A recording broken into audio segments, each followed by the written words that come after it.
Assalamualaikum warahmatullahi wabarakatuh. Saya Hani Fausna akan menjelaskan materi makalah saya mengenai moral hazard dan pencegahannya pada industri perbankan. Industri perbankan sama dengan industri lainnya yang berorientasi pada laba melakukan fungsi monitoring atau fungsi pengawasan.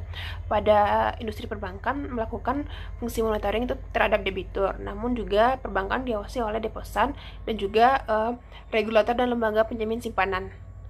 Deposan tidak memonitor secara langsung penggunaan dana yang ditempatkan ke debitur. Namun, lembaga perbankan yang memonitor debitur sebagai amanat deposan atau penyimpanan dana di bank. Monitoring atau kontrol ini akan berjalan dengan lancar sebagaimana mestinya ketika mereka memiliki kepentingan yang selaras. Jika tidak adanya keselarasan, maka akan menimbulkan konflik kepentingan dan akan menyulitkan dalam fungsi monitoring. Bahkan pemegang saham dapat melakukan pengambilan risiko tinggi atas beban pemegang saham lain, deposan, dan atau lembaga penjamin simpanan. Pada industri ini, kesulitan utamanya adalah fungsi monitoring itu sendiri, karena adanya asimetri informasi atau ketidakselarasan informasi yang menyebabkan industri ini rawan terjadi moral hazard. Contohnya, kepentingan pemegang saham dapat mengorbankan pihak lain untuk kepentingan dirinya sendiri. Kepentingan manajemen bisa mengorbankan kepentingan pemegang saham. Kepentingan debitur dapat mengorbankan kepentingan bank. Selanjutnya adalah mengenai pengertian moral hazard. Menurut William R. Scott, moral hazard merupakan jenis asimetri informasi di mana satu atau lebih pihak dalam kontrak dapat mengamati tindakan mereka dalam memenuhi kontrak, tapi pihak lain tidak dapat melakukannya.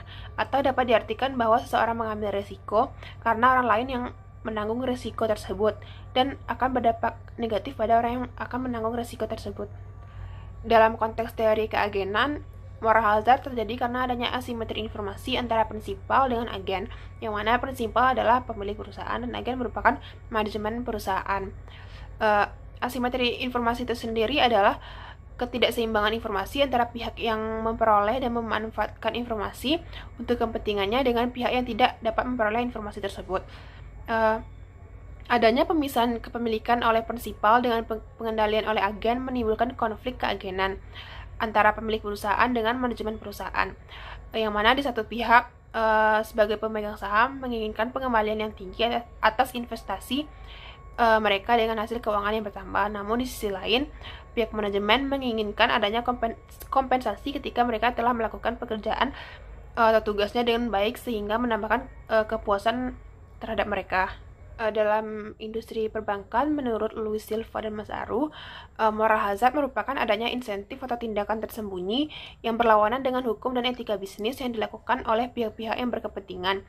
Misalnya pihak bank seperti pemegang saham dan manajemen atau debitur untuk mendapatkan keuntungan dirinya.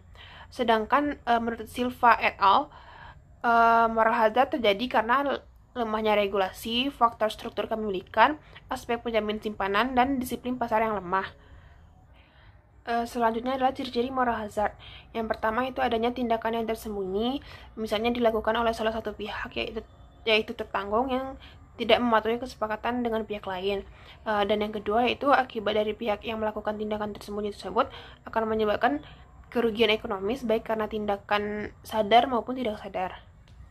Selanjutnya adalah komponen moral hazard. Komponen moral hazard ada 3, yaitu yang pertama reward dan penalty, yang komponen kedua ada likelihood of being successful dan likelihood of being caught, dan yang ketiga ada urgency of need or greed dan personal moral ethic. Faktor terbesar seorang melakukan tindakan moral hazard yaitu ada pada komponen yang pertama, yaitu reward. Yang termasuk pada reward adalah terhindar dari sesuatu yang tidak diinginkan atau sesuatu yang buruk. Sedangkan hukuman atau penalti yang merupakan lawan dari reward adalah konsekuensi yang diberikan kepada seorang apabila melakukan tindakan yang tidak dibenarkan. Semakin besar hukuman yang diberikan maka akan mampu menekan perilaku moral hazard dan sebaliknya. Komponen kedua yang mempengaruhi adalah kemungkinan sukses dan gagal dalam melakukan tindakan moral hazard. Semakin tinggi kemungkinan sukses, maka semakin besar potensi seorang melakukan moral hazard. Hal ini sangat bergantung pada mekanisme kontrol dalam perusahaan. Komponen ketiga yaitu moral dasar seseorang, di mana keserakahan dan kebutuhan yang mendesak sewaktu-waktu dapat memicu seorang melakukan tindakan moral hazard.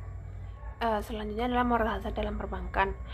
menurut Caprio dan Levin menegaskan bahwa sektor perbankan memiliki potensi terjadinya asimetri informasi, dalam hal ini moral hazard yang tinggi. Hal ini terjadi karena asimetri informasi dalam bisnis di mana pihak prinsipal tidak dapat mengawasi sepenuhnya atau memonitor sepenuhnya tindakan agen. Jika tindakan agen tidak dapat diamati dengan baik, maka pemegang saham tidak bisa mendesain kontrak yang berdasarkan tindakan itu secara fair. Dalam konteks ini, manajer akan menggunakan hal tersebut untuk kepentingan pribadi atas beban pemegang saham. Pemegang saham bisa menggunakan asimetri informasi untuk kepentingannya atas beban deposan atau pihak lain. Debitur menggunakan asimetri informasi ini untuk kepentingan dirinya atas beban bank. Selanjutnya adalah penyebab terjadinya moral hazard dalam perbankan. Yang pertama, bank memberikan kredit yang sangat agresif, melakukan adverse selection karena regulasi prudensial perbankan yang lemah. Yang kedua, adanya penjamin simpanan atau asuransi deposito oleh pemerintah, sehingga memberikan dorongan bagi bank untuk memberi kredit secara tidak hati-hati. Yang ketiga, bank memberikan kredit berisiko tinggi karena adanya penjaminan kredit.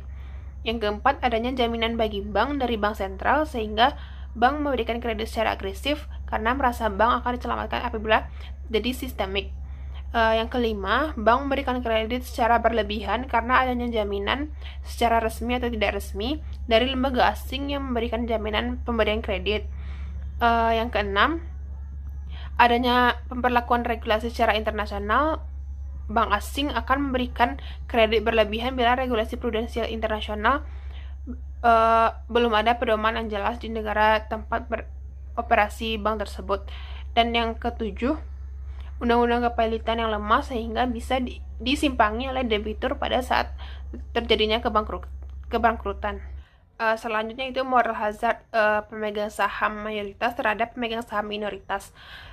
Tipe moral hazard ini terjadi ketika konsentrasi kepemilikan bank relatif tinggi. Pada konsentrasi kepemilikan tinggi, konflik keagenan bergeser dari pemegang saham dengan manajer ke pemegang saham mayoritas dengan pemegang saham minoritas. Manajemen akan tunduk pada kepentingan pemegang saham mayoritas, sehingga pemegang saham mayoritas bisa mengendalikan manajemen atau manajer secara powerful untuk kepentingannya atas beban pemegang saham minoritas. Pemegang saham mayoritas bisa melakukan tindakan demi kepentingan tersembunyi yang bertentangan dengan etika bisnis atau beban pemegang saham minoritas. Bila ini dilakukan, maka terjadi moral hazard pemegang saham mayoritas terhadap pemegang saham minoritas. Yang kelima yaitu moral hazard peminjam atau debitur terhadap bank. Moral hazard yang dilakukan peminjam umumnya disebabkan oleh asimetri informasi yang tinggi. Bank tidak dapat mengamankan secara penuh dana yang diberikan kepada debitur karena bank hanya mengetahui sedikit informasi tentang kemampuan peminjam untuk membayar dibandingkan dengan pengetahuan peminjam itu sendiri. Walaupun secara prosedural pemberian kredit telah dilakukan dengan proses yang cermat melalui analisis kredit, tetapi perilaku peminjam dapat saja berubah setelah melakukan pinjaman. Misalnya digunakan untuk bisnis yang berisiko sangat tinggi. Kredit tersebut akan memberikan manfaat melebihi tingkat bunga yang dibayarkan. Namun bila usaha debitur bangkrut, maka bank yang ikut akan menanggungnya. Yang keenam yaitu moral hazard peminjam atau debitur terhadap lembaga penjamin kredit atau lembaga asuransi kredit. Lembaga perbankan dapat melakukan transfer risiko kredit melalui pinjaman kredit. Penjaminan kredit adalah suatu kegiatan pemberian jaminan kepada kreditor atau bank atas kredit atau pembiayaan kepada debitur akibat tidak terpenuhinya syarat agunan sebagaimana yang ditetapkan bank. Dengan demikian, penjaminan kredit merupakan pelengkap perkreditan yang menitik beratkan pada pengambil alihan kewajiban debitur dalam hal yang bersangkutan tidak dapat memenuhi kewajiban perikatannya kepada bank sesuai waktu diperjanjikan. Selanjutnya yaitu pencegahan moral hazard dalam industri perbankan. Pencegahan moral hazard dapat dilakukan dengan menerapkan manajemen risiko pada perbankan. Di antaranya yaitu yang pertama, transparansi kebijakan pengelolaan risiko, karena risiko yang disembunyikan akan menjadi sumber masalah yang besar. Yang kedua yaitu asesmen yang tepat. Perusahaan perlu menyusun konsep, metodologi, alat, dan teknik secara terus-menerus untuk membangun pengelolaan risiko yang kuat. Yang ketiga yaitu informasi yang berkualitas dan tepat waktu yang akan mendukung akurasi asesmen dalam pengambilan keputusan. Yang keempat ada diversifikasi, dan yang kelima independensi. Yang keenam yaitu pola keputusan yang disiplin. Kualitas keputusan risiko bergantung pada bagaimana manajemen memutuskan cara terbaik untuk menggunakan konsep, metodologi, alat, dan teknik yang tersedia. Dan yang terakhir yaitu perlu adanya penetapan limit dan toleransi risiko perbankan. Penetapan limit akan memberikan kepastian maksimum pengambil risiko dan mempersempit peluang untuk melakukan moral hazard. Demikianlah presentasi dari saya. Apabila terdapat kesalahan, mohon maaf. Saya tutup dengan wabillahi taufiq wal hidayah. Wassalamualaikum warahmatullahi wabarakatuh.